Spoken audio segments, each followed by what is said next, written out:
அத்தை, இன்னைக்கு மதியம் என்னத்த லஞ்சு? இன்னைக்கு சூப்பரான வாழைத்தண்டு பொரியல் தான் செஞ்சுருக்கேன். பாரு, சூப்பராக இருக்குது. இன்றைக்கி அதுக்கு முன்னாடி நம்ம வீவர்ஸ்க்கு ஒரு டிப்ஸ் சொல்லிடலாமா? அது என்னன்னாக்கா, நம்ம சுகர் அதிகமாக இருக்குதுன்னு சொல்லிட்டு நீங்கள் ஃபீல் பண்ணாதீங்க. சுகர் நிறைய இருக்குன்னா அதை கண்ட்ரோல் பண்ணுறதுக்கு நான் சொல்கிற டிப்ஸை ஃபாலோ பண்ணுங்கள். அது என்னன்னாக்கா, ஒரு நாளைக்கு ஒரு ஜூஸுன்னு எடுத்துக்கோங்க.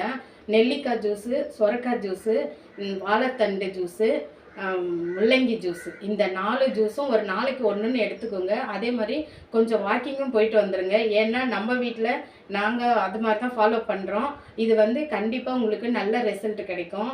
நல்லா உங்களுக்கு சுகர், பிபி எல்லாமே கண்ட்ரோலுக்கு வரும். வெயிட் லாஸும் ஆகும். அதனால் இதை ஃபாலோ பண்ணுங்கள். சூப்பராக உடம்பு நல்லா இருக்குமா. இன்றைக்கி நம்ம வீட்டில் என்ன லஞ்சுன்னு பார்க்கலாம் வாங்க. இன்றைக்கி கிளைமேட்டும் கொஞ்சம் மழை வந்துருச்சு. ஆனால் மழை வர மாதிரி இல்லை, மழை வந்துருச்சு சென்னையில். அதனால் சாதம் நாங்கள் ஆற வச்சோம், வடித்து.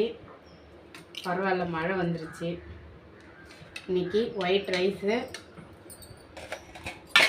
தொட்டு சாப்பிட்றதுக்கு இன்றைக்கி சூப்பரான வாழைத்தண்டு பொரியல் தான் செஞ்சுருக்கோம்.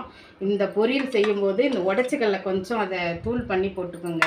வேர்க்கடலையும் போடலாம், உடச்சிக்கல்லையும் போடலாம். ஆனால் நம்ம வீட்டில் உடச்சிக்கல்ல போட்டிருக்கோம், ரொம்ப நல்லது அது. இந்த குழம்பு அரைக்கீரை எடுத்துருக்கோம் நாங்கள். பாருங்க, புளி போட்டு கடைஞ்சிருக்கேன். நல்லா சூப்பராக இருக்கும் அரைக்கீரை.